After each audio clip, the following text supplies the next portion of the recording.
Всем привет! Добро пожаловать на наш канал. С вами Диас, канал «Больше золота». Напоминаю, что мы каждый месяц проверяем нашего Джерома Пауэлла, каждый месяц раз в какое-то время, и смотрим на учетную ставку. Сегодня не исключение. Сегодня мы ожидаем, как выйдет Джером и расскажет нам, почему они приняли решение. И в целом они уже подняли учетную ставку, мы уже это знаем достоверно. Они выпустили уже уведомление, уже митинг о том, что они провели, собственно говоря, всю эту историю. Они подняли на 0,25%, так как в целом рынок и ожидал, он это закладывал. Но теперь возникает самый главный вопрос, который предстоит нам с тобой узнать в течение трансляции, в течение того, когда выйдет Джером и что-то нам расскажет. Мы должны узнать, это все или же еще нет. То есть будут ли они поднимать еще больше учетные ставки, или же они будут паузиться, и дальше будет только снижение учетной ставки. Все это мы хотим хоть какое-то прояснение понять. В данный момент рынок закладывает разворот Федеральной резервной системы, то есть начало снижения вот этой по цепочке, вот этой, как это сказать, лестницы Федеральной резервной службы к концу года. Даже мы с тобой можем проверить FedRate Monitor. Сейчас я его выведу на экран. Мы можем с тобой посмотреть FedRate Monitor. В данный момент закладывается у нас 0,25, вот мы уже подняли. И следующее поднятие ставки в июне на 5,5 ожидается 16,7%. То есть чуть-чуть упало, но плюс-минус на том же самом уровне. В июле ожидается основной уже разворот, либо выравнивание, да, то есть либо мы останемся на том же уровне, либо пойдем условно вниз. И с высоким шансом в 33% пойдем на снижение ставки. В сентябре уже закладывают больше, точное снижение на 0,25, скажем так, уже менее вероятно какое-то либо повышение, либо пауза. Но дальше, чем ближе к концу года, тем больше рынок закладывает снижение, и вопрос уже насколько. И вот нам с тобой предстоит только сегодня узнать, будет ли это снижаться или же будет подниматься. Если выйдет Джером Пауэлл сегодня и расскажет нам, ребят, мы решили сделать паузу, это будет хорошая новость. Мы ожидаем роста рынка. Если же Джером Пауэлл выйдет и скажет, мы будем, скорее всего, поднимать, либо мы присмотримся, тогда пойдем вниз. И пойдем вниз довольно плотно. Если он скажет, мы подождем, и может быть, как в 80-е, в 90-е, через какое-то время будем поднимать еще учетную ставку, скажем, пропустит одно-два заседания, а потом поднимет на 0,25. Это все равно будет проблемой, потому что в данный момент рынок весь массово считает, что 5,25, вот текущая учетная ставка 5-5,25, 5,1, да, условно, 5,12. Это терминальная, так называемая, то есть окончательная. И следующий разворот уже будет вниз, либо в плато.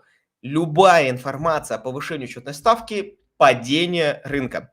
Если мы с тобой взглянем на, что нам показывает сейчас S&P 500, то, он пока в боковике. На информации, вот на ожиданиях он взлетел, 413 потом упал, но в целом остался на том же самом уровне. Рынок, как всегда, затаился в преддверии именно Джерома Пауэлла, и именно его все ожидают, в том числе и мы. Но пока мы ждем, давай разберемся. Всем привет, так сказать. Давайте пообщаемся в чате, посмотрим, кто чего ждет, и уже будем ждать Пауэлла. Я его сейчас выведу. Подскажите мне, ребят, слышно ли вам сейчас музыку? Я сейчас открою. Музыку FOMC заседания. Напишите в чате, слышно вам или нет.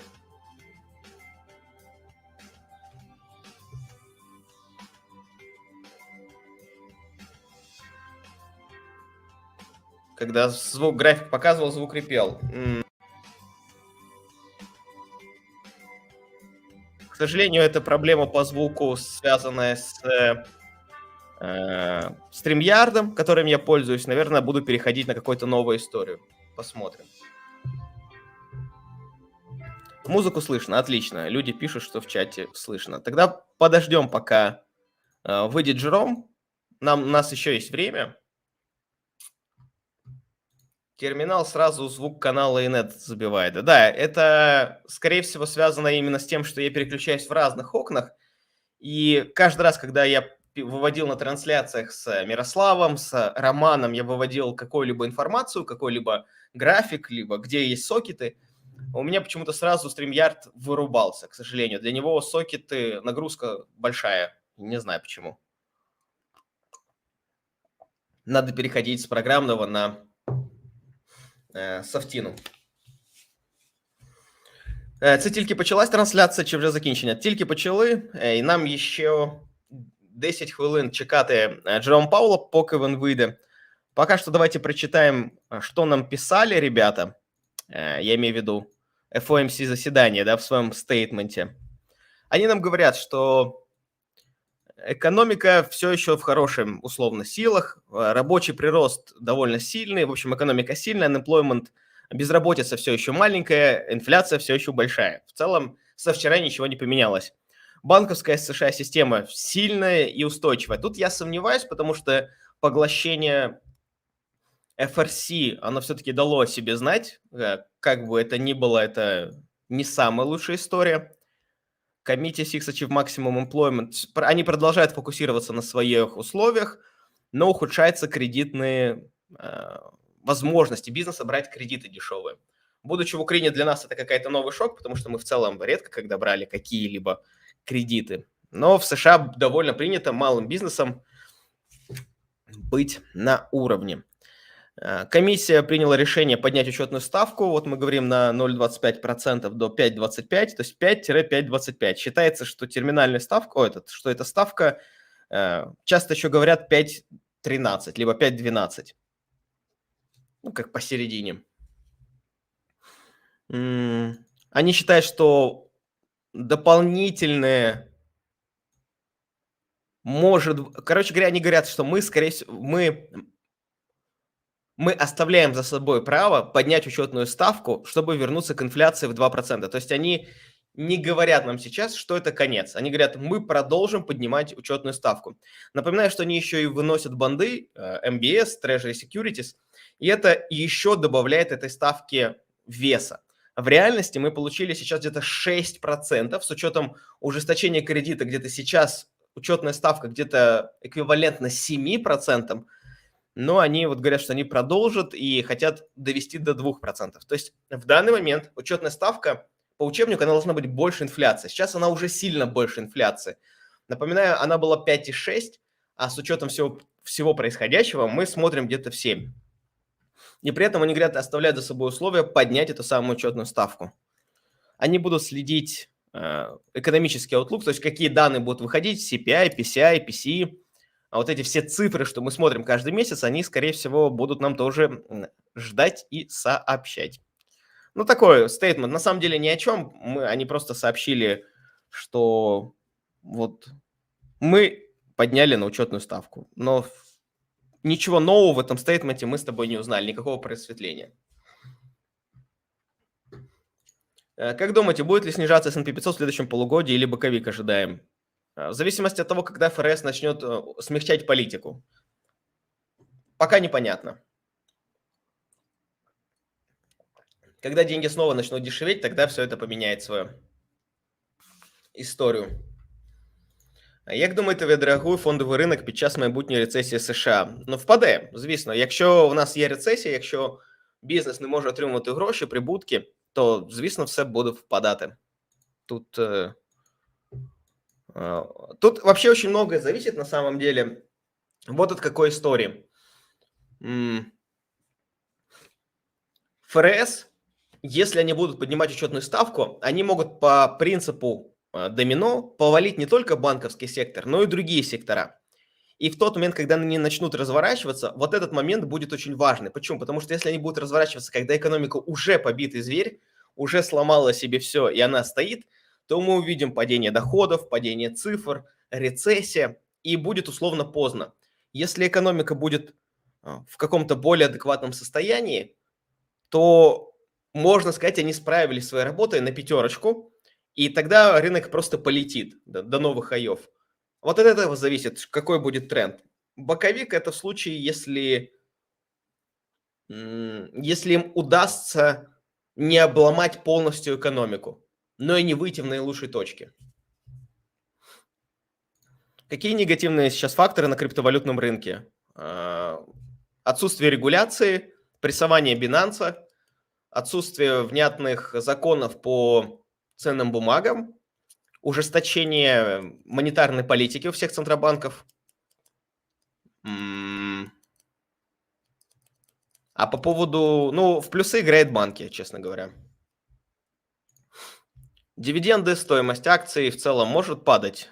Ребят, все может быть. Что за странный вопрос? Может падать, может расти. Может. Почитай. У меня есть риски в инвестировании. Вот посмотри это видео, потому что ты спрашиваешь, не понимаешь, что ты спрашиваешь.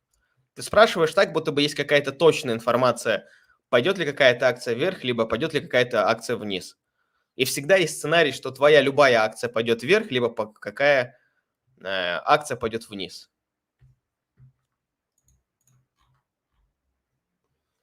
Не забываем, ребят, так, по звуку я понял, лайки, ставим лайки. Да, пожалуйста, ставьте лайки, нажимайте подписки на канал. Это помогает автору и помогает нам лучше готовиться ко всему происходящему.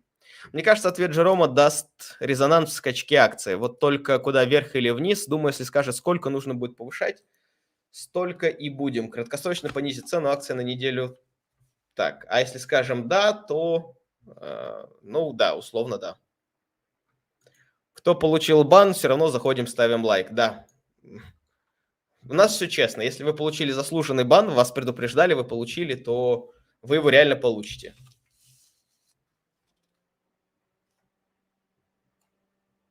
Что происходит с ЕФ? Все еще актуален дефицит минудобрений. Да. Как видно по ситуации, сейчас не самое лучшее вливаться в ETF. Сидим и ждем. Я не знаю твою стратегию, я не знаю твой план, твой портфель. Без понятия. Привет, Ди, всем на стриме. Рынок труда пока сильный все еще, а по недвиге еще не сильно сдулось. Ну, тут сложно сказать. Вот в Калифорнии уже 30% коммерческого рынка стоит пустым. И это по всей стране. И это касается всех стран. В целом недвижимость сейчас очень уже сильно пострадала. Очень сложно получить рефинанс. Поэтому я бы...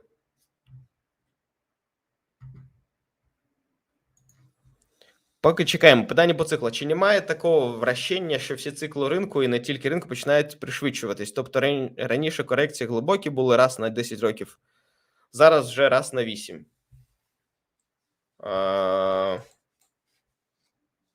Тут сложно сказать. Все зависит от скорости вливания капитала. Чем больше денег вливается в систему и оттуда вытаскивается, тем больше вот это вот движение вверх-вниз, да, так называемая волатильность, бета. Чем больше рынок штивает вверх-вниз, тем условно короче, да, и более быстрые эти свинги. Быстрее люди теряют деньги, быстрее их зарабатывают. И наоборот. Поэтому, да, ты прав, но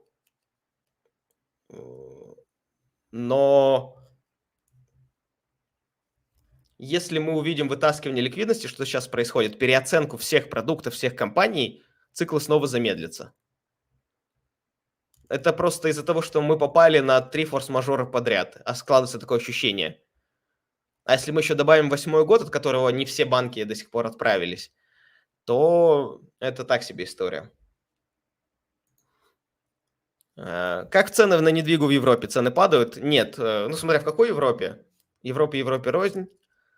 В Польше, в Испании, из того, что мы изучаем, нет, не падают, продолжают расти, потому что людей все больше и больше. Честно говоря, мне кажется, многие украинцы начали тоже наконец-то задумываться о том, что их ждет в будущем и что надо бы... И, соответственно, они выезжают, покупают больше квартиры, и цена растет. По недвігі я имею в виду home sales і build permits. Ну да. Якщо не продав FRC, буде якась компенсація хоч по мінімальній ціні, чи все згоріло? Ну, до речі, можливо, буде реструктуризація як у Сітібанка, і десь за 5-7 років ти зможеш знову почати рости твої акції. Тому, якщо ти їх купив і не продав, і зараз вони там 0,5 або 0,4, то так, мабуть, саме час вже чекати, тому що ти отримуєш там скільки, $10?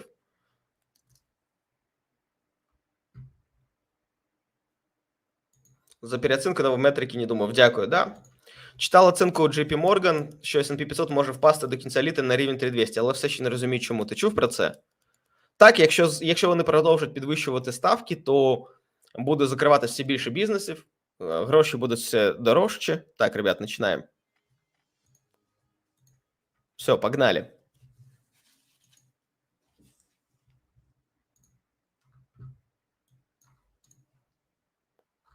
Погнали слушать Пауэлла.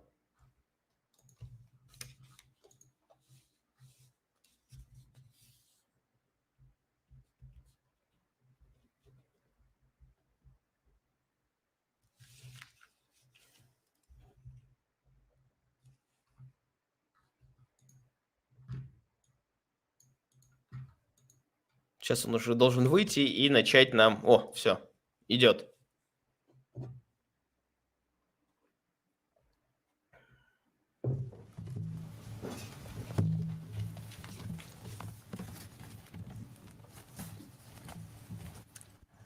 Good afternoon. Before discussing today's meeting, let me comment briefly on recent developments in the banking sector. Так, комменты по банковскому сектору. Conditions in that sector have broadly improved since early March, and the U.S. banking system is Условия sound стали and лучше. resilient.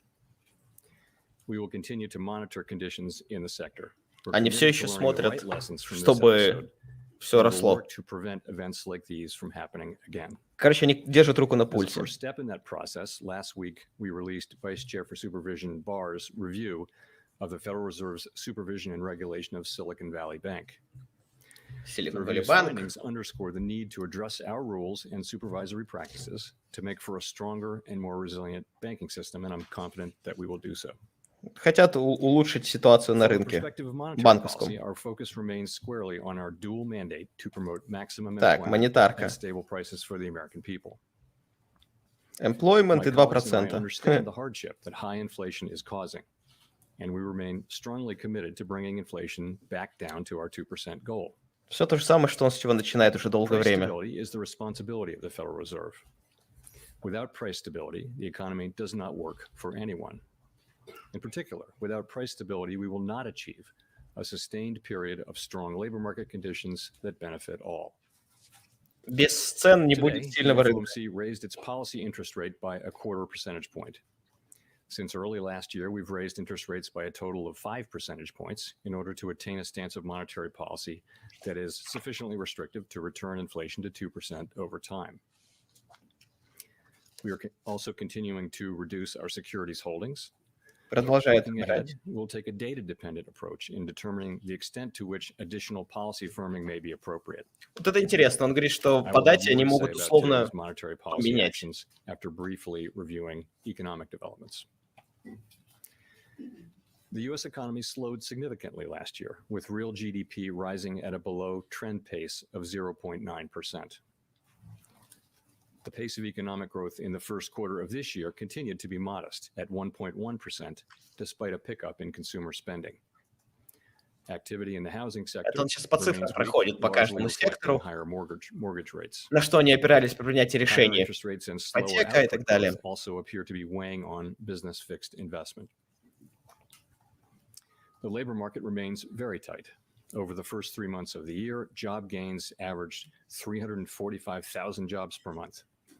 The unemployment rate Рынок remained труда все very еще low in сильный, March at а им нужно его 3.5%. чутка придавить. Even so, there are some signs that supply and demand in the labor market are coming back into better balance. Но они видят, что возвращается The спрос labor и force предложение participation rate has на moved этом up in рынке recent труда. months, particularly for individuals aged 25 to 54 years. Nominal wage growth has shown some signs of easing, and job vacancies have declined so far this year. But overall, labor demand still substantially exceeds the supply of available workers. Все еще работ больше, чем людей. Inflation remains well above our longer run goal of 2%. Over the 12 months ending in March, total PCE prices rose 4.2%. Excluding the volatile food and energy categories, core Инфляция PCE prices rose 4.6%. 4.2. Inflation has moderated somewhat То, since the middle of что last year. больше, чем они ожидают. Nonetheless, 2. inflation pressures continue to run high, and the process of getting inflation back down to 2% has a long way to go. Им еще долго Despite добивать elevated рынок. inflation, longer-term Придавливать inflation его. expectations appear to remain well anchored, as reflected in a broad range of surveys of households, businesses, and forecasters as well as measures from financial markets. The Fed's monetary policy actions are guided by our mandate to promote maximum employment and stable prices for the American people. Решение принято на My colleagues and основании I are acutely их aware that политики high и мандата. inflation imposes significant hardship as it erodes purchasing power, especially for those least able to meet the higher costs of essentials like food, housing, and transportation. We are highly attentive to the risks that high inflation Они poses to both в основном sides of our смотрят на mandate, тех, кто не может and себе we are многое strongly committed позволить. to returning inflation to our 2% objective.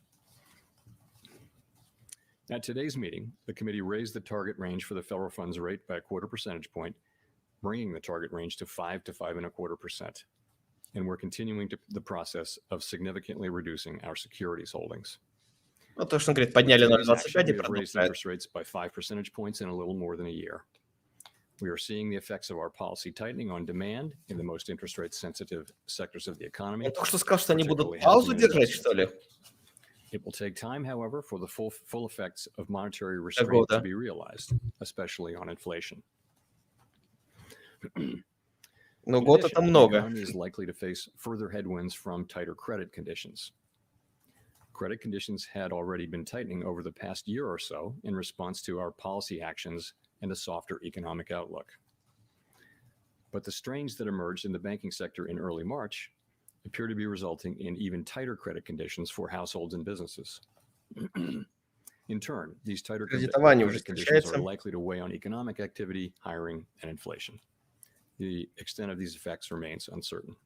Ну, тут, кстати, многое про In light ФРС, of да, these uncertain банкротство headwinds, вспоминается. along with monetary policy restraint we've put in place, our future policy actions will depend on how events unfold. In Дальнейшие determining the extent to which additional повышение, policy понижение firming may be appropriate to по данным. return inflation to 2% over time, the committee will take into account the cumulative tightening of monetary policy, the lags with which monetary policy affects economic activity and inflation, and economic and financial developments. Но они говорят, что We их will make политика that запаздывает. determination meeting by meeting, Ну, based on они the что-то делают, и totality только of потом incoming data результат будет. and their implications for the outlook for economic activity and inflation. And we are prepared to do more if greater monetary policy restraint is warranted. We remain committed to bringing inflation back down to our 2% goal and to keep our longer-term inflation expectations well anchored. Reducing inflation is likely to require a period of below-trend growth and some softening of labor market conditions. Короче, они хотят еще Restoring задавить price рынок. stability is essential to set the stage for achieving Он maximum повторяет, employment что мы хотим and stable задавить рынок prices over the long труда run. и рынок цен To вниз. conclude, we understand that our actions affect communities, families, and businesses across the country. Everything we do is in service to our public mission. Они We at the понимают, Fed что will do everything we выдавливают, can to achieve our maximum бьют employment по and людям. price stability goals. Thank you. I look forward to your questions. Thanks, Gina. Ну и поехали по вопросам. Hi, Gina Smilik, New York Times. Thanks for taking our questions. I wonder if you could tell us whether we should read the statement today as a suggestion that the committee is prepared to pause interest rate increases О, in будет ли June. пауза? And I also wonder if the Fed staff has in any way revised their forecast for a mild recession from the March minutes. And if so, what a И будет recession ли like one they're рецессия envisioning would look с and мая, feel like когда when вы it comes говорили? to, for example, the unemployment rate. Хороший So, вопрос. taking your question, of course, today our decision was to raise the federal funds rate by 25 basis points. A decision on a pause was not made today. Сегодня не было You will паузы. notice that in the statement from March, we had a sentence that said the committee anticipates that some additional policy firming may be appropriate. That sentence is not in the statement anymore. We took that out, and instead we're saying that in determining the extent to which additional policy firming may be appropriate to return inflation to 2% over time, the committee will take into account certain factors. So that's a meaningful change that we're no longer saying that we anticipate. And so we'll be driven by incoming data, meeting by meeting. То And есть они могут we'll паузиться, approach that question но at the только June если meeting. данные будут хорошие.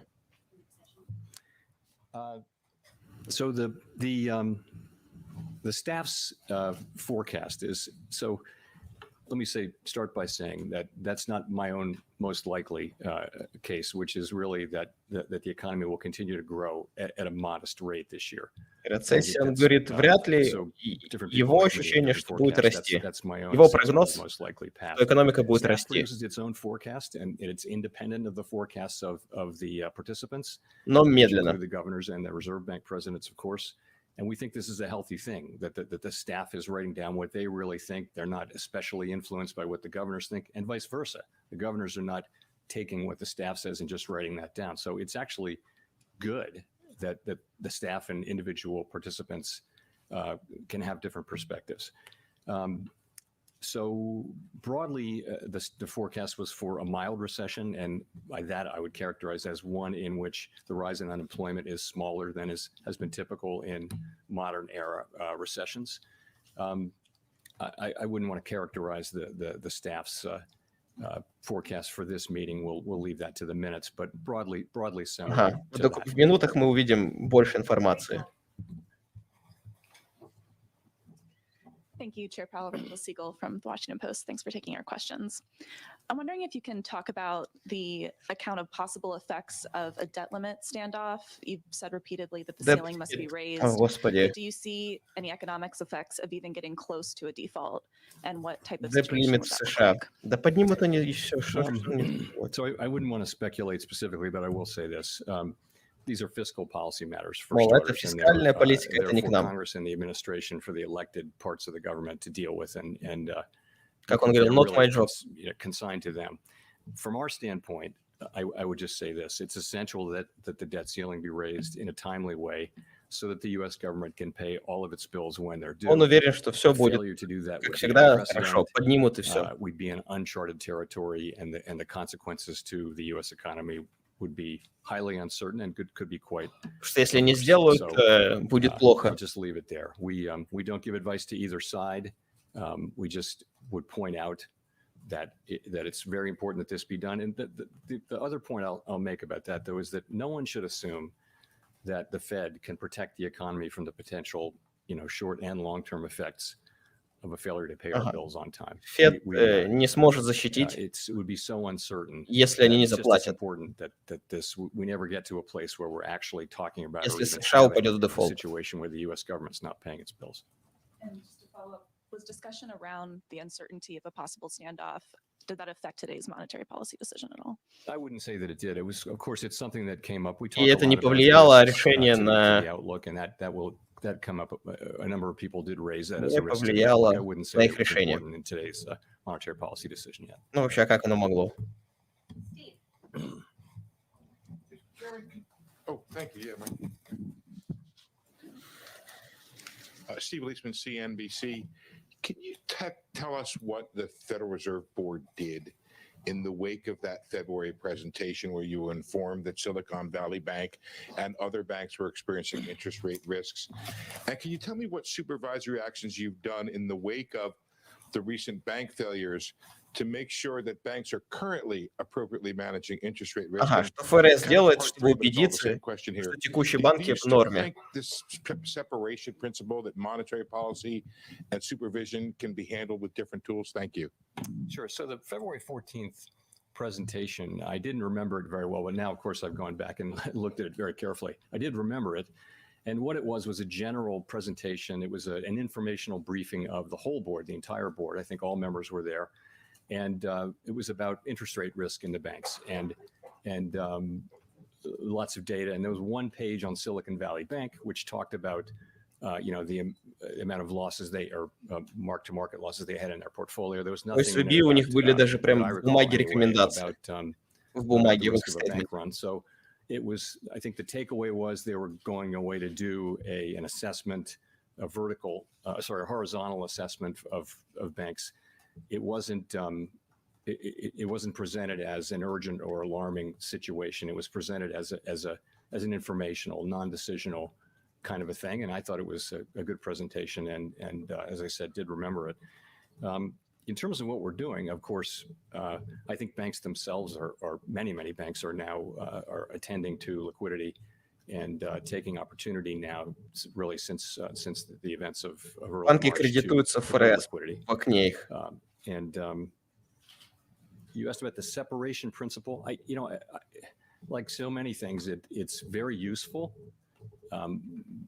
but ultimately it has its limits. I mean, I think in this particular case, we have found that the monetary policy tools and the financial stability tools are not in conflict. They're working well together. We've used our Ага, то есть our стимулы financial банкам stability tools to и support banks ограничения, through our они lending facilities. дополняют, они противоречат And друг at другу. the same time, we've been able to use our monetary policy tools to foster maximum employment and price stability. Стимулы банкам и ограничения. I don't mean to be argumentative, but the staff report said SVB has significant interest rate risk. It said interest rate risk measurements failed at SVB, and it said banks with large unrealized losses face significant safety and soundness risk. Why was that not alarming? Почему СВБ Well, I mean, I не didn't say it wasn't alarming. It was they're pointing out something Не that they're кричали, working не on били and that they're тревогу. on the case. That в I'm not SVB. sure whether they mentioned. I think they did actually. They mentioned that they had taken regulatory action, matter or supervisory action in the form of matters requiring attention. So I think that was also in the presentation. I think it was to say, yes, this is a bank, and there are many other banks that are experiencing these things, and we're on the case. Он говорит, да, они следят, но вроде били. Что-то такое, он говорит, ну, вроде как били. Hi, Chair Powell. I wanted to ask you, obviously, with the recent bank turmoil, we've seen multiple banks buy other banks. And I was just curious whether you think that further consolidation in the banking sector would increase or decrease financial stability, and whether you have any concerns about the Консолидация biggest bank банков in the будет US, хорошо или getting even плохо? larger. So, we certainly don't, and I don't have an agenda to further consolidate banks. Consolidation has been a factor in the U.S. banking industry really since interstate banking, and before that even. It goes back more than 30 years. When I was in the government a while back, I think there were 14,000 banks. Now there are 4,000 and change. So that's going on. I personally have long felt that having small, medium, and large size banks is a great part of our banking system. The community banks serve particular customers very well. Regional banks serve very important purposes, and the банки various делают kinds свою of роль. GSIBs do as well. So I think it's healthy to have a range of different kinds of banks doing different things. То есть они как бы не очень за объединение всех в одно. So I would just say, in terms of JP Morgan buying First Republic, the FDIC really runs the process of closing and selling a closed bank completely. That is their role. So I really don't have a comment on.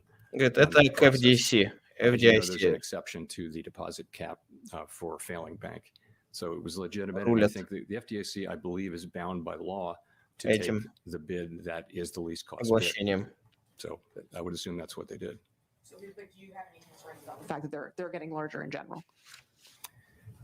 So I think it's probably good policy that we don't want the largest banks doing big acquisitions. That is the policy, and but this is an exception for a failing bank, and I think it's actually a good outcome for the banking system. Ограничения It also хорошие, would have been a good но это outcome for the исключение. banking system had one of the regional banks bought this company, and that could have been the outcome. But ultimately, we have to follow the law in our agencies, and the law is it goes to the least cost bid.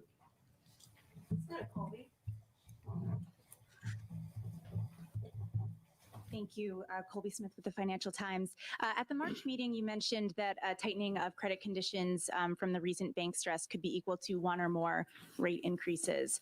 So given developments since да. then, how has your Мол, estimate changed? падение по кредитам ужесточается. I think I followed that up by saying it's quite impossible to have a precise estimate of the words to that effect. But in principle, that's the idea. When we've been raising interest rates, and that raises the price of credit, and that, in a sense, restricts credit in the economy, working through the price mechanism. And when banks raise their credit standards, that can also make credit tighter in a kind of broadly similar way.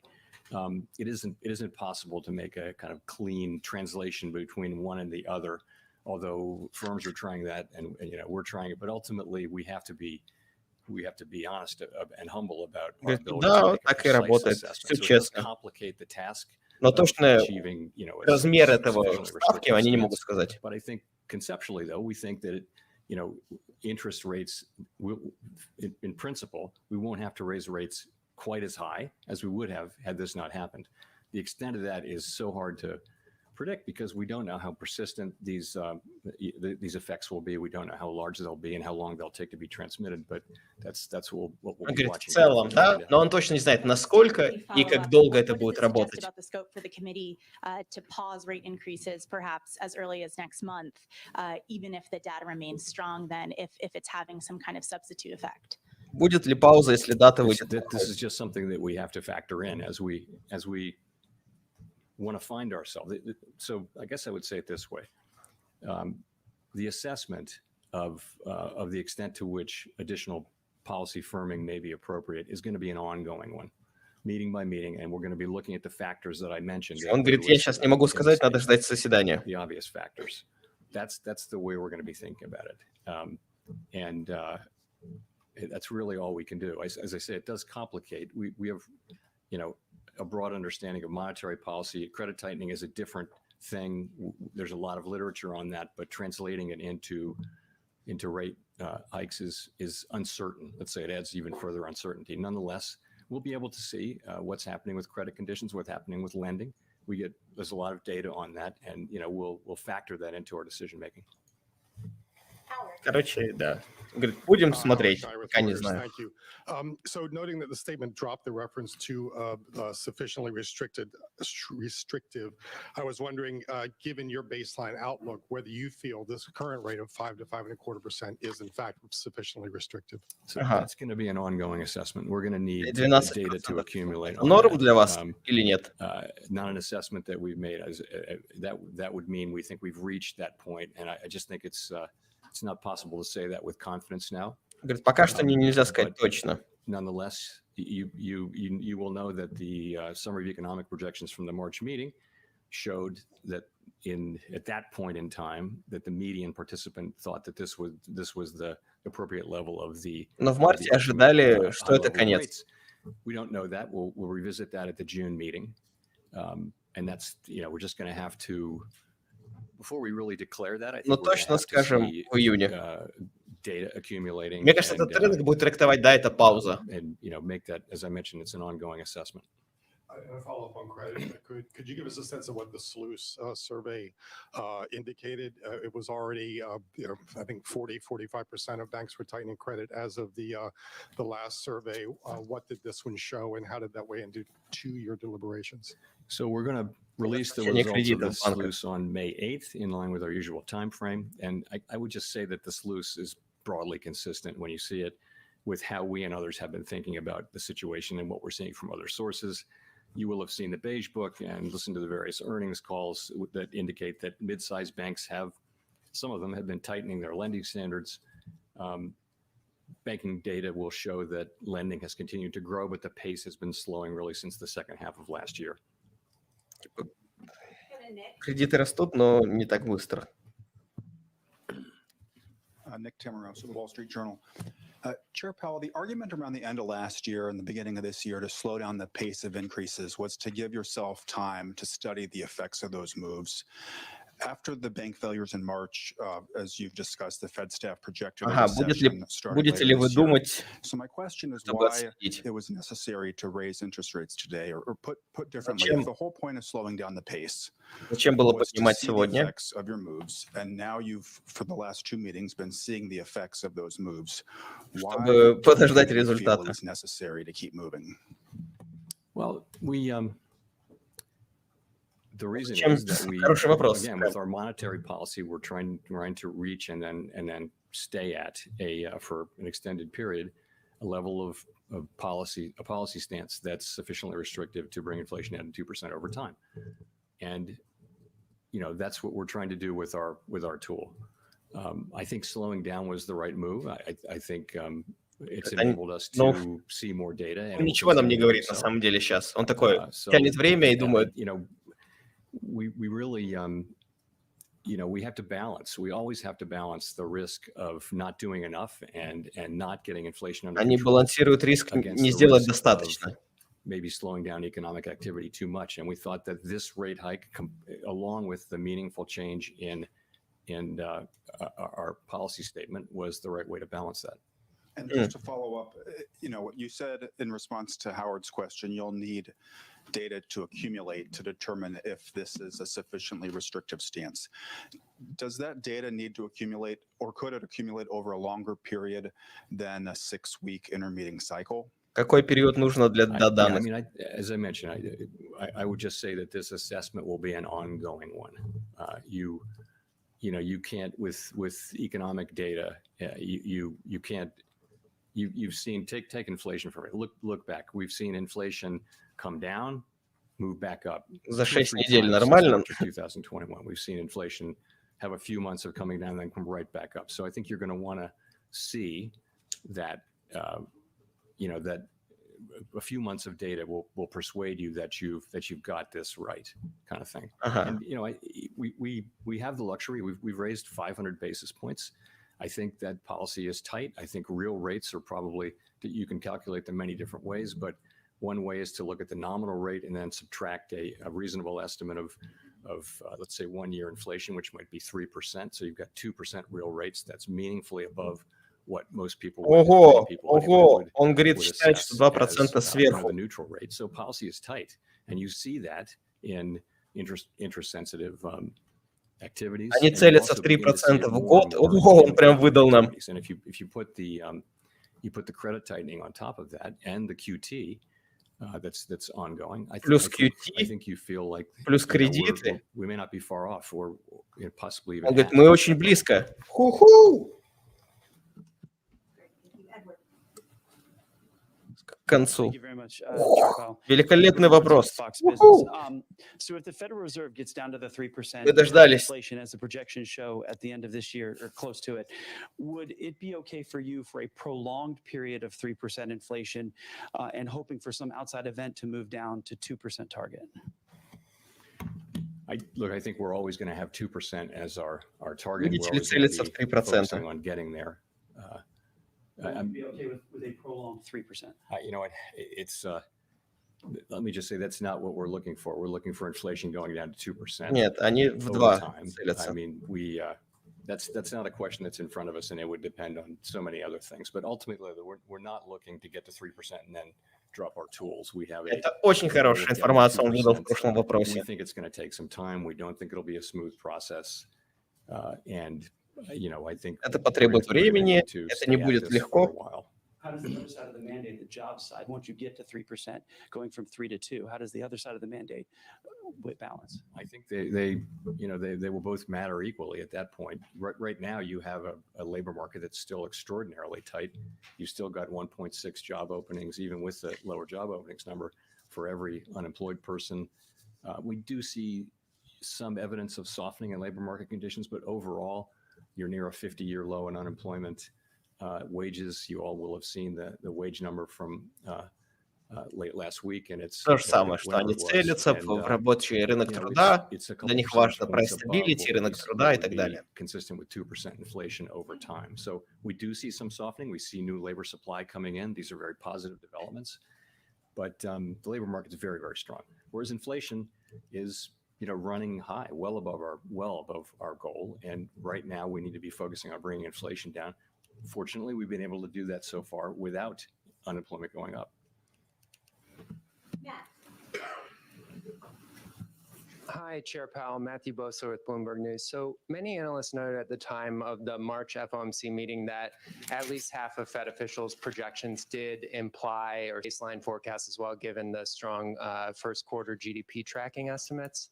And so I'm just wondering if you could kind of elaborate on, why you're optimistic that a recession can be avoided, given that that's the Fed staff's forecast, possibly also the broader committee's forecast as well, and also, of course, most private sector forecasters. Yeah, I don't think, I know what's printed in the summary of economic projections and all that. I don't think you can deduce exactly what you said about what participants think, because you don't know what they were thinking for first quarter. Почему вы так уверены, что не будет? They could have been thinking about a fairly low number. Anyway, in any case, I'll just say I continue to think that it's possible. Он думает, что возможно, This time is really different, and the reason is что это время другое. excess demand really in the labor market. Что этот раз It's другой. interesting is, we've raised rates by 5 percentage points in 14 months, and the unemployment rate is 3.5%, pretty much where it was, even lower than where it was when we started. So job openings are still very, very high. We see by surveys and much evidence that Труд conditions сильный, are cooling люди бегут gradually, but работать. it really is different. It wasn't supposed to be possible for job openings to decline Такого раньше as не much было. as they've declined without unemployment going up. Well, that's what we've seen. So there are no Убивать promises in инфляцию this, без but потери it just рабочих seems мест. that to me that it's possible that we can continue to have a cooling in the labor market without having the big increases in unemployment that have gone with many, prior episodes. Now that would be against history. I fully appreciate that. That would Это, be мол, against the pattern. такого никогда не было, But I do против think истории. that the situation in the labor market with so much excess demand, yet wages are actually Пока им, wages have короче, been moving удается. down. Wage increases have been moving down, and that's a good sign, down to more sustainable levels. So I think it's still possible. I think the case of avoiding a recession Интересный вопрос, is, насколько in my view, возможно, more какой likely шанс он дает. than that of having a recession. But it's not that the case of having a recession is. I don't rule that out either. It's possible that we will have what I hope would be a mild recession. The committee also noted in March that Ну, она, wage возможно, growth будет. was still well above levels that would be consistent with 2% inflation. Do Они you же ей не управляют. see that as well? And could you kind of explain, how you come to that judgment? Sure. So we look at a range of wage measures, and then that's a nominal, and then so you assume wages should be equal to productivity increases plus inflation. And so you can look at the employment compensation index, average hourly earnings, the Atlanta wage tracker, compensation per hour, basically those four and many others, and you can look at what they would have to run at over a long period of time for that to be consistent with 2% inflation. They can deviate. Corporate margins can go up and down, and there is a feature of long expansions where they do go down, where labor gets a bigger share toward later in a recession. Later in expansion. So yeah, and we calculate those, and you have to take the precision with a degree of salt. But I would say that what they will show is that if wages are running at 5%, 3% is closer to where they need to be. Wage increases closer to 3%. Ага, они целятся в roughly, повышение заработной is what it платы would сейчас. take to be consistent with 3 это inflation будет over a норм, longer period of time. особенно в секторах услуг и так далее. By the way, I do not think that wages are the principal driver of inflation. You're asking me a very specific question. Но I think ЗП there are many не things. не является Wages and главным prices tend to драйвером. move together, and it's very hard to say what's causing what. But I've never said that that wages are really the principal driver, because I don't think that's really right. Great. Chris Rugaber at Associated Press. Well, you mentioned profit margins. Those have did expand sharply during this inflationary period. And while there are some signs that they are starting to decline, many economists note they haven't fallen as much as might be expected, given that we're seeing at least some pullback among consumer spending. So speaking of causes of inflation, do you see expanded profit margins as a driver of higher Какие prices? драйверы And if so, инфляции would you expect them to narrow soon and и ожидаете ли вы их падения? So higher profits and higher margins are what happens when you have an imbalance between supply and demand. Too much demand, not enough supply. And we've been in a Большой situation in спрос, many мало parts of the economy предложения. where supply has been fixed or not flexible enough. And so, the way the market clears is through higher prices. So to get, I think as Рынок балансирует ценами. goods pipelines have gotten back to normal, so that we don't have the long waits and the shortages and that kind of thing. Им нужно выровнять. We'll see inflation come down, and you'll see corporate margins coming down as a result of a return of full competition. И where there's маржа enough пойдет вниз. supply to meet demand, and then you're really back to full competition. ЗП и так далее. That would be the dynamic I would expect. Пойдет вниз. Michael McKee from Bloomberg Radio and Television. Can you tell us something about what your policy reaction function is, your policy framework is going forward? When you look at the economy at the next meeting, are you looking at incoming data, which is by definition backward looking? Are you going to be forecasting what you think is going to happen? Are you ruling out the rate cuts that Я the не market понял, что он has хочет priced узнать. in? I didn't catch the last part. Rolling. Он тоже не понял. Rate cuts by the end of the year. Do you Yes, rule sorry. that out? Okay, I got it. Ага. Будет ли уменьшение ставки в We конце? look at a combination of data and forecasts. Of course, the whole idea is to create a good forecast based on what you see in the data. So we're always looking at both, you know, and it will, of course, it'll be the obvious things. It'll be readings on inflation. It'll be readings on wages. Если увидим economic CPI, growth, PPI, on the labor PCE market, и так далее, and труд, all of those many Schultz. things. I think a particular focus for us going now over the past 6-7 weeks now, and going forward is going to be what's happening with credit tightening. А сейчас они Small, смотрят, что с medium-sized кредитами. banks tightening credit standards, and is that having an effect on loans, on lending?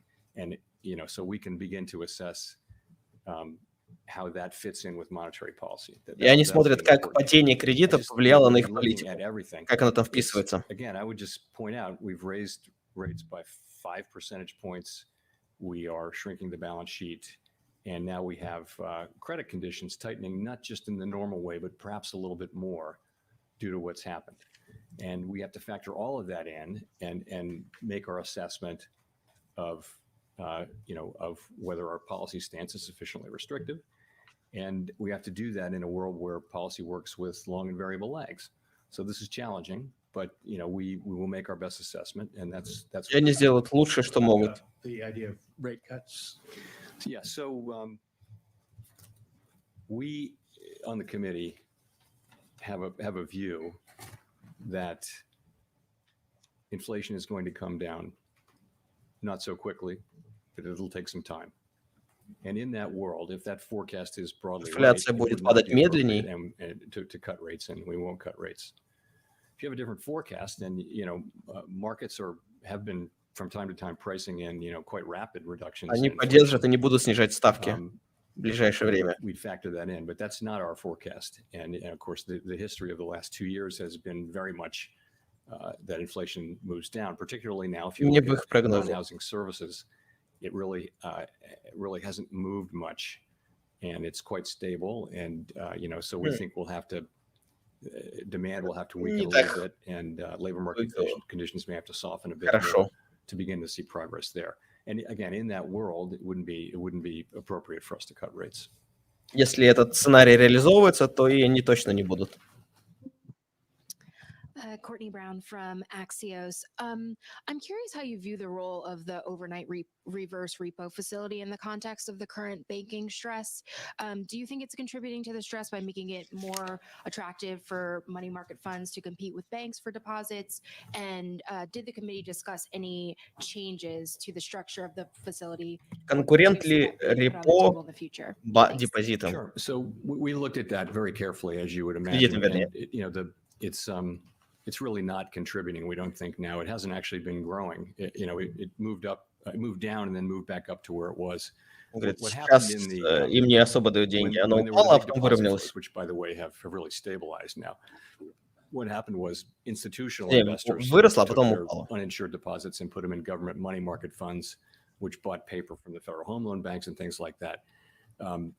Over the course of maybe the last year, retail investors had been gradually, as they do in every tightening cycle, they've been gradually moving their deposits into higher yielding places such as CDs and other things, including money market funds. So that's a gradual process that is quite natural and happens during a tightening cycle. What was unusual really was the institutional investors moving their uninsured deposits and spreading them around and things like that. But it doesn't seem to have had any effect overall on the Их репо не особо влияет that is really there to help us keep на rates where they're конкуренцию. supposed to be, and it's serving that purpose very well. Fair enough. Sarah Ewald Weiss, CBS News. I want to go back to the debt ceiling for a moment. I know you talked about that in terms of fiscal policy, but can you just speak towards what the impact of a default would mean for Americans across the О, country, Господи, the market, если будет дефолт, как это повлияет? Yeah, I would just say it's I don't really think we shouldn't even be talking about a world in which the U.S. doesn't pay its bills. It's just Мы даже не it's just должны shouldn't be говорить a thing. о мире, где Again, США не платят. I would just say no one should assume that the Fed can really protect the economy and the financial system and our reputation globally from the damage that such an event might inflict. Фед не может даже отвечать на такое. Защитить, вернее. Thanks, Mr. Chairman. Scott Horsley from NPR. In his report last week, Vice Chair Barr identified a couple of the factors that he thought contributed to the regulatory or the supervisory lapses at Silicon Valley Bank. A policy change in 2019 to exempt all but the biggest banks from strict scrutiny, and also what he called a sort of cultural shift towards less aggressive oversight. You were here in 2019. Политика ослабления региональных банков. Ослабление регуляции. And he said in your release would be necessary. So I didn't take part in creating the report or doing the work, but I have read it, of course, and I find it persuasive. I mean, I would say it this way. A large bank, not a very large bank, a large bank failed quite suddenly. Большой банк зафейлился быстро и неожиданно. I think the only thing that I'm really focused on is to understand what went wrong, what happened, and identify what we need to do to address that. Some of that may just have been technology evolving. We have to keep up with all that, but some of it may be our policies and supervisory and regulatory, whatever. Это может быть ускорение технологиями, политиками. And that's kind of the only thing I care about and I feel like I am accountable for doing everything I can to make sure that happens. Их цель поменять политики, чтобы все работало как надо. Thank you. Evan Reiser with MNI Market News. Chair Powell, are we in the early stage or nearing the end stage of the banking turmoil among regional banks? And secondly, do you still have a bias? На какой стадии жопы банков мы находимся? So, I guess I would say it this way. There were three large banks really from the very beginning that were at the heart of the stress that we saw in early March, the severe period of stress. Those have now all been resolved. And all the depositors have been protected. Все банки, которые были проблемные, все норм. Of First Republic kind of draws a line under that period is an important step toward drawing a line under that period of severe stress. Okay. I also think we are very focused on what's happening with credit availability, particularly, with. Они фокусируются опять же на кредитах. In the beige book, and you will see in the sluice is small and medium-sized banks who are feeling that they need to tighten credit standards, build liquidity. What's going to be the macroeconomic effect of that? More broadly, we will continue to very carefully monitor what's going on in the banking system, and we'll factor that assessment into our decisions in an important way going forward. Ну и все, в целом. Он ничего больше такого и не сказал важного. Thank you, Fed Chairman. Greg Robb from Market Watch. I just wondered if you've done any reflection on your own actions during this crisis and leading up to it over the since you've been Fed Chairman. I think I've heard you say a couple of times that you deferred to the Vice Chair for supervision. Do you think that was the right way to go about this?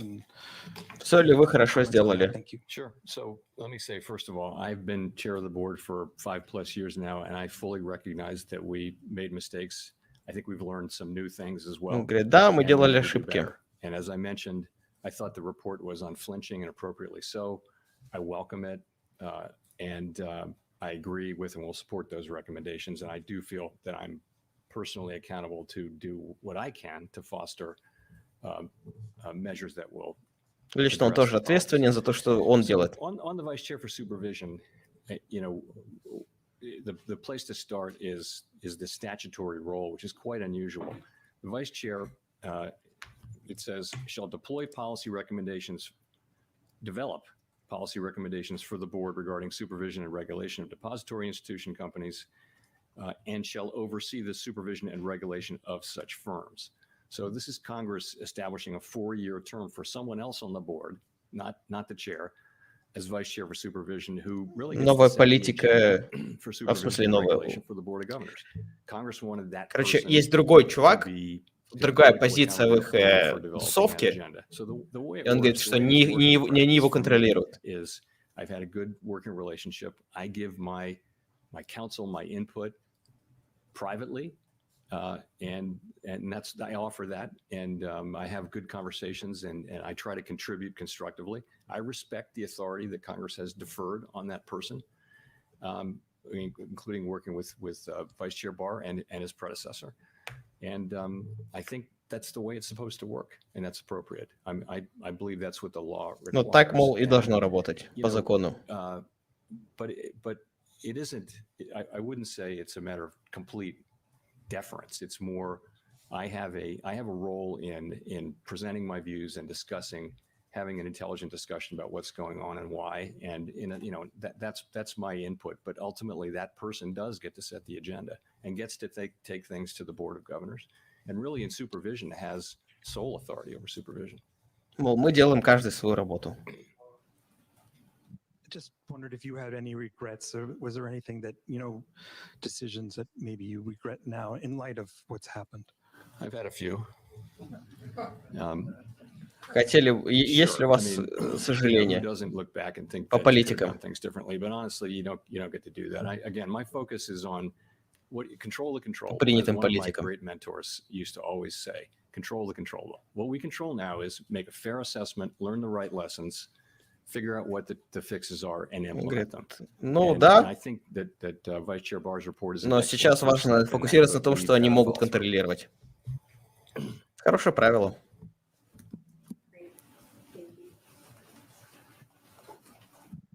Hi there, Megan Casella with Barron's. Did the possibility of pausing at this meeting come up at all, and how seriously was that considered? I'm curious if you can give us any color as to whether there were any initial concerns about raising rates again, or what those discussions entailed. Была ли вообще в обсуждении? So support for the 25 basis point rate increase was very strong across the board. Говорят, сильная поддержка поднятия. I would say there are a number of people, and you'll see this in the minutes. I don't want to try to do the head count in real time, but people did talk about pausing, but not so much at this meeting. There's a sense that we're much closer to the end of this than to the beginning. That, as I mentioned, Они гораздо ближе к окончанию, чем к началу. We feel like we're getting close, or maybe even there. But that, again, that's going to be an ongoing assessment, and we're going to be Может, даже они уже там, он говорит. listed in to determine whether there's more to do. I'm curious too how to interpret that and the changes to the statement. Is the bar higher now to raise rates at the next meeting, or would a strong jobs report or inflation print be enough to push the Fed to tighten again? I don't want to. I couldn't really say. I just think Какой отчет должен принять решение? Fairly quickly. And I think we can afford to look at the data and make a careful assessment. And we'll go to Nancy for the last question. Последний вопрос. Hi, Chair Powell. Nancy Marshall-Genzer with Marketplace.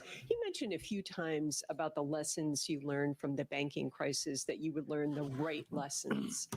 What are those lessons? Какие уроки вы выучили с банковского кризиса? Something that's changed, really, which is the run on Silicon Valley Bank was out of keeping with the speed of runs through history, and that now needs to be reflected in some way in regulation and in supervision. We know now that we know it's possible.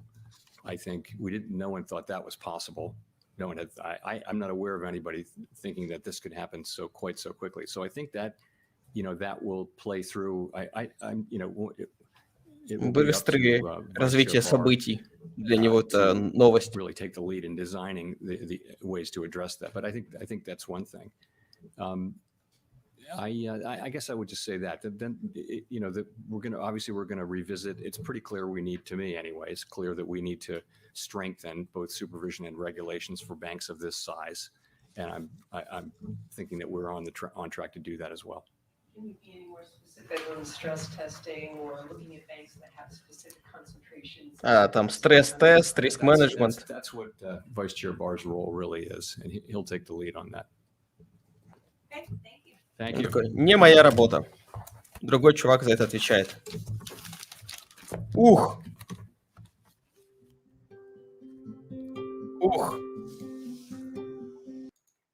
Да уж, ребятки, да уж. Отчет интересный, есть даже что обсудить, есть даже, так сказать, подвести небольшие итоги.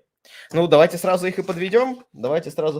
Потому что я себе выписал, как всегда, кучу листов, кучу, как вот видно, не видно, да, кучу пометок, которые нужно обсудить. Сейчас я все это приготовлю сразу. Так, ну что, погнали. Всем привет, с вами канал Больше Золота, Диас. Вот и закончилось заседание с Джеромом Пауэллом, и по традиции я записываю итоги этого заседания, которые я себе выписал, потому что это было очередное поднятие. Еще до начала трансляции мы получили информацию о повышении учетной ставки на 0,25%, но рынок и закладывал. Главный вопрос сегодня звучал так. Это последнее повышение или же нас ждет еще одно? То есть мы приходим в точку паузы или Фед будет давить? И, к сожалению, прям основной вопрос мы не получили ответ. Мы получили такие намеки от Джерома Пауэлла. Но, в общем, давай по порядку. Вышел Джером и начал нам сообщать, что изначально, вот, мол, есть проблема с банковским сектором, что условия там все ухудшаются, но они держат руку на пульсе. И самое главное, на протяжении всего выступления Пауэлл нам говорил, они пристально глядят за состоянием кредитования малого бизнеса. Напоминаю, в Америке именно региональные банки, которые находятся в конкретных штатах, отвечают за кредитование бизнеса, а крупно это больше так поставщики этой самой ликвидности, перепродажи. Затем по поводу монетарной политики. Они все еще фокусируются на трудоустройстве, что unemployment, безработица на самом низком уровне за все, что была, и все еще целится в 2% инфляции. Они продолжают списывать банды, пока в этом не будет какой-либо даже намека на остановку. Это же по-другому называется QT, quantitative tightening. То есть, грубо говоря, они высасывают деньги из системы и продолжают это делать довольно стабильно.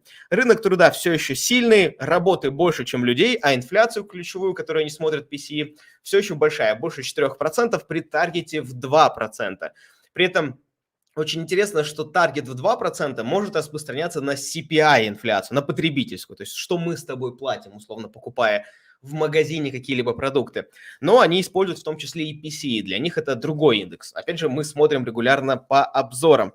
Им еще долго придавливать рынок, и решение их будет приниматься на основании мандата. Опять же, все, что мы с тобой слышали, из раза в раз. Да, максимальное трудоустройство и 2% инфляции, price stability. Это все их мандат. Короче говоря, он нам в этом смысле ничего нового не сказал. Но новое он нам сообщил о кредитовании, что оно ужесточается, и это повышает как бы учетную ставку, потому что бизнес не может прийти и взять деньги в банке. И из-за того, что эти банки не просто ужесточаются, они еще и коллапсируют, ну, понятное дело, получить они смогут ничего. Нам в Украине это, конечно же, известно как никогда. Мне так и не удалось ни разу получить кредит под бизнес ни в одном из банков, к сожалению.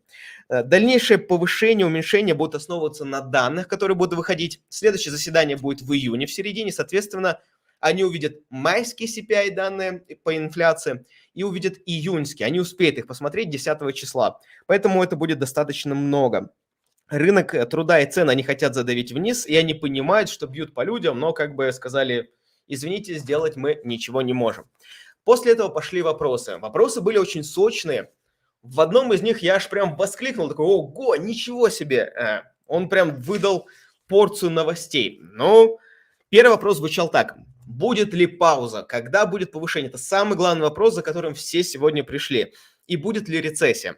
На что нам Джером ответил. Сегодня не было паузы, они не обсуждали паузу и не планируют паузу. Короче, нет. И это грустно. На самом деле, возможно, будет повышение учетной ставки, то есть это еще больше, а рынок закладывает, напомню, к концу года понижение. Ну, либо хотя бы паузу, а они продолжают давить. грустно. По поводу рецессии. Он говорит, что довольно оптимистичный прогноз у самого Пауэлла. Лично его прогноз, повторяю, именно его, ни ФРС, ни Федеральной резервной системы, ни других черманов, а именно Пауэлла, что экономика будет расти, но очень-очень медленно. То есть, условно, 0,1%, 0,5%, по крайней мере, я так это воспринимаю. Норма роста экономики США – это 2%. Все, что меньше, это медленно. Все, что 0,1%, это медленно в устах Пауэлла, на мой взгляд. Ну и в минутах мы увидим больше информации. Напоминаю, это отчет, потому что обсуждали они за закрытыми дверьми, и получим мы его через пару, условную недельку-другую. В общем, все это увидим. Второй вопрос по поводу повышения госдолга США. Мол, как это повлияет на политику ФРС и вообще будут ли они что-то на это реагировать? Они говорят, Пауэлл говорит, я точно уверен, что они, Конгресс, правительство, поднимут потолок госдолга, потому что если они этого не сделают, ущерб будет такой, что Фед никак не сможет спасти. И он говорит, что даже не стоит об этом обсуждать, и что даже не стоит рассматривать мир, в котором США падает в дефолт. Это, мол, невозможно, иначе будет слишком плохо всем. Что ФРС делает, чтобы убедиться, следующий вопрос, по поводу банков, что они в норме, и почему SVB так упал? На что Фед говорит, мы выпускали отчет, в котором точно говорили, что нужно сделать SVB банку, Silicon Valley, чтобы они справились с текущей ситуацией. Но СВБ упал быстро, неожиданно, и все из-за современных технологий и больших количества денег, которые резко обесценились по поводу их активов. Ну и они отделяют, что стимулы банкам, которые они сейчас делают, стимулируют это окно кредитования, дают возможность, выравнивают систему, и ужесточение выем денег из экономики, они не контрпродуктивны друг к другу, они не контрацируют друг с другом, они дополняют. Это довольно странно, потому что дешевое кредитование вливает деньги в экономику, а дешевый выбор денег из экономики, дорогое, оно забирает оттуда.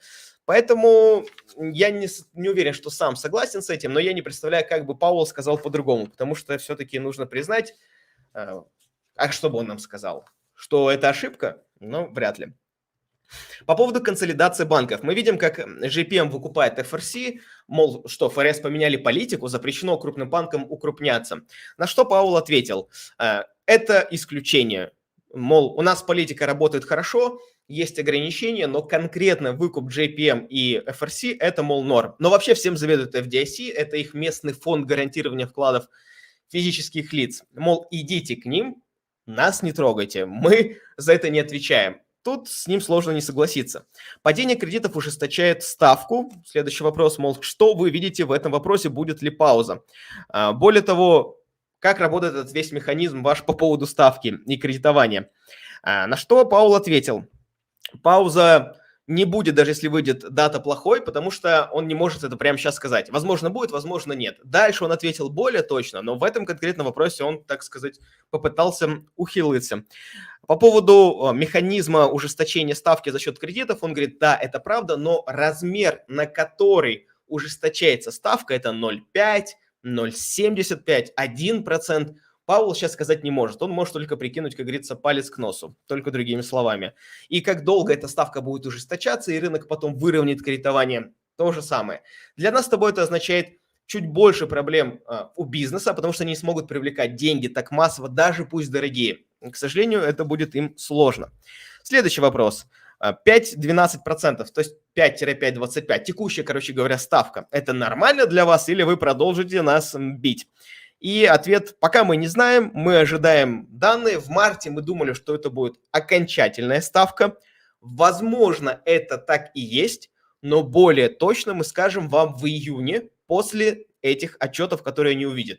Те же самые CPI, PPI, PCE и JOLTS. Все то же самое. Ужесточение кредитов банков помогает им, потому что кредиты, конечно, тоже растут. То есть он говорит, по статистике, которую видит ФРС, кредитование бизнеса все еще растет, но сильно-сильно медленнее, чем было до этого. Вопрос, хороший вопрос был такого рода. Зачем было поднимать, если вы до этого нам говорили, что политика запаздывает на несколько месяцев, полгода, до 18 месяцев, если можно сейчас остановиться и подождать результата вашей политики?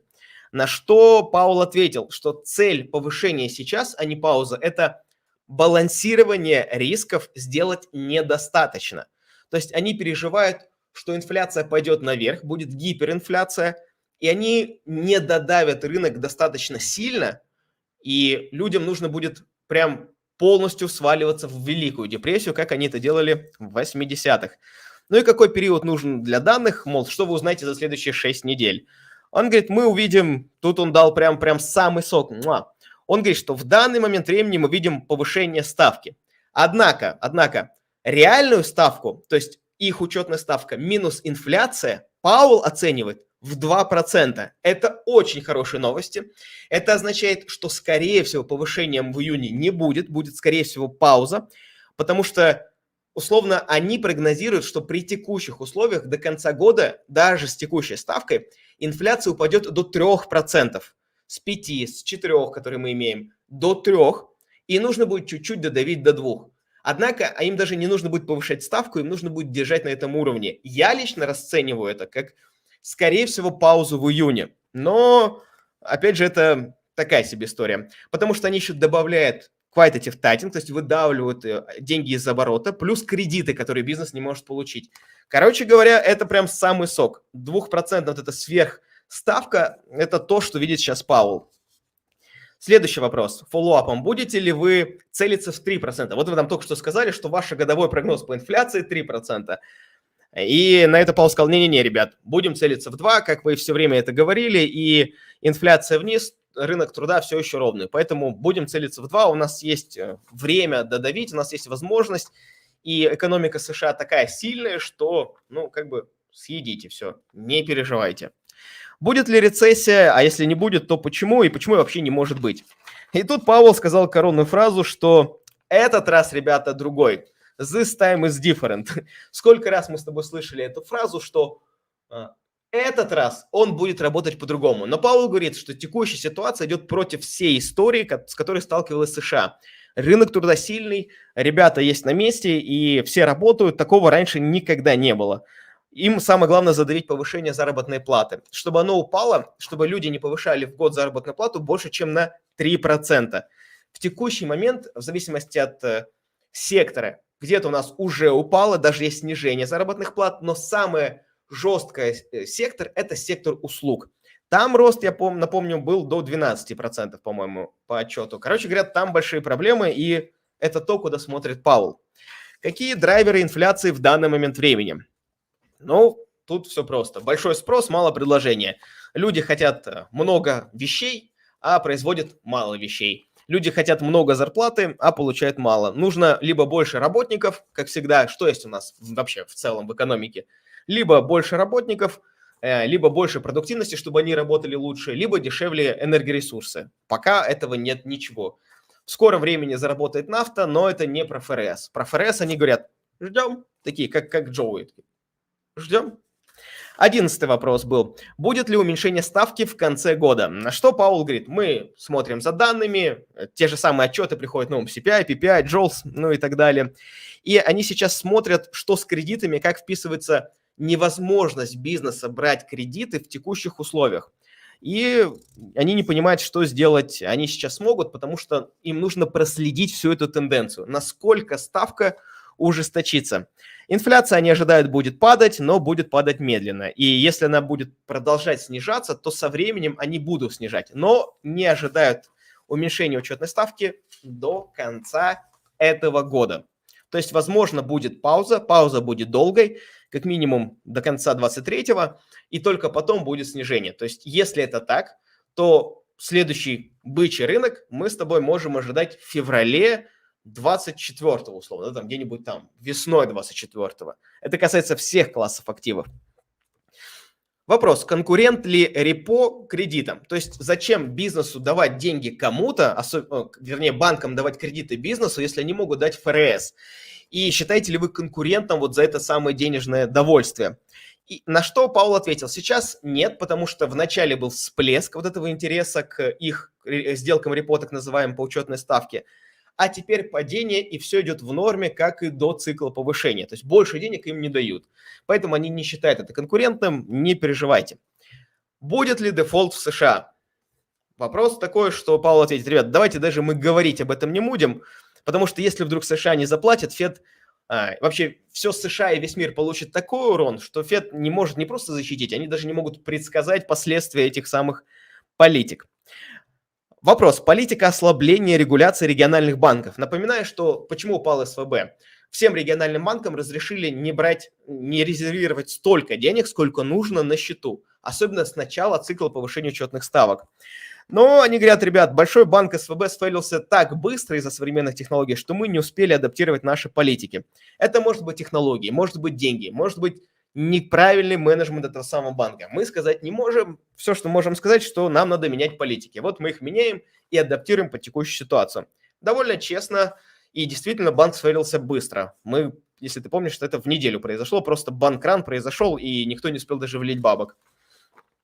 На какой стадии жопы банков мы находимся? Он говорит, все проблемные банки, которые были, уже выровнялись. Тут я сразу подумал, что стоит присмотреться к акциям региональных банков, которые сейчас задавлены, потому что согласно презентации Пауэлла, в целом ситуация уже ровная, и все проблемные по-настоящему банки уже пришли в норму. И, возможно, я так и сделаю. Ни в коем случае не инвестиционный совет, довольно рискованная сделка. Но мы уже один раз провернули, может быть и второй раз получится. Все еще не фокусируются на кредитах. Вопрос к Пауэллу. Все ли вы хорошо сделали и сожалеете ли вы о каких-то политиках? Он говорит, лично я, да, сожалею, но фокус там, где они могут контролить. То есть им нужно управлять тем, что в их власти, а все, что не в их власти, нужно игнорировать. Ну, либо не обращать так много внимания. Ну, честно.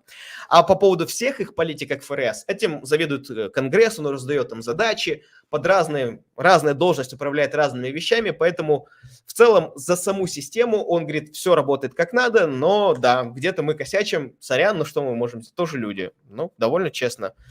Нас такого, я не помню, чтобы так говорили. У нас в лучшем случае уезжают в Австрию. Будет ли пауза, была ли она в обсуждении вообще учетной ставки? Он говорит, что сильная поддержка всего комитета была по 0,25%. И они близки к окончанию цикла повышения учетных ставок ближе, чем к началу повышения учетных ставок. И, может быть, даже уже там. То есть, возможно, что они уже подняли настолько, насколько хотели. Но узнаем об этом мы только в июне. Опять же, потому что им нужно передоговориться и понять по отчетам, что они там увидели. И тут же был фоллоуап вопрос, а какой отчет вы хотите увидеть? Какие конкретно цифры должны выйти? Он говорит, я вам не скажу, я не знаю. Ну, посмотрим. Какие уроки с банковского кризиса вы вывели? На что Пауэлл ответил, сейчас события разворачиваются очень быстро, можно все пропустить, поэтому мы будем адаптировать наши политики. Был фоллоуап, а стресс-тест, риск-менеджмент, на что Пауэлл ответил, ребят, это к другому вице-чейрману, не ко мне, я за это не отвечаю. Вот такое вот вышло сегодняшнее заседание с Пауэллом. Суммарно мы получили то, что ожидали. Очень мне понравился таргет в 3% инфляции годовой, то есть они уже сейчас это закладывают. Это лучше, чем мы ожидали в прошлом году под конец, в начале этого года. Напоминаю, что мы ожидали в конце года инфляцию там 3,2%. Если Джером целится в 3, значит, они делают что-то как надо. К сожалению, паузы to the moon мы не увидели снижение учетной ставки, и все это будет в июне. Ну что ж, подождем. Ну а с тобой был канал Больше Золота, Диас. Обязательно ставь лайк, нажимай на подписку на канал, нажимай на колокольчик. Увидимся с тобой в следующем видосе на наших обзорах. Ну и напоследок скажу, когда оформишь золотишко в шахте, всегда проверяй, почем это золото берут в местном банке, а то можешь продать за бесценок. Пока. Ну а я возвращаюсь в чат, потому что вот такой вот саммари мы всегда проводим. Посмотрим, что у нас там в вопросах. Пауза на риск, скільки еще банков закроется бизнесов. Да, если это произойдет, мы увидим большую-большую проблему. Но с другой стороны, если они справились с текущим наплывом и предоставили достаточно ликвидности, то может и не быть такой большой проблемы. Ну, по крайней мере, у банков. У бизнесов так точно. Недостаток рабочей силы звучит так, що сильний поштовх економіки дадуть роботи-гуманоїди, яких готують та АІ. Да, абсолютно верно. Абсолютно верно. Під кінець встик. Ага, да. Еврибор, значит, тоже подскочит. Не понял, что за Еврибор, но, наверное, да. Ладно, ребят, на этом будем все-таки заканчивать и нашу трансляцию. Все вопросы основные прошлись. Вот такой вот отчет. Выводы я сказал. Ну все, пока.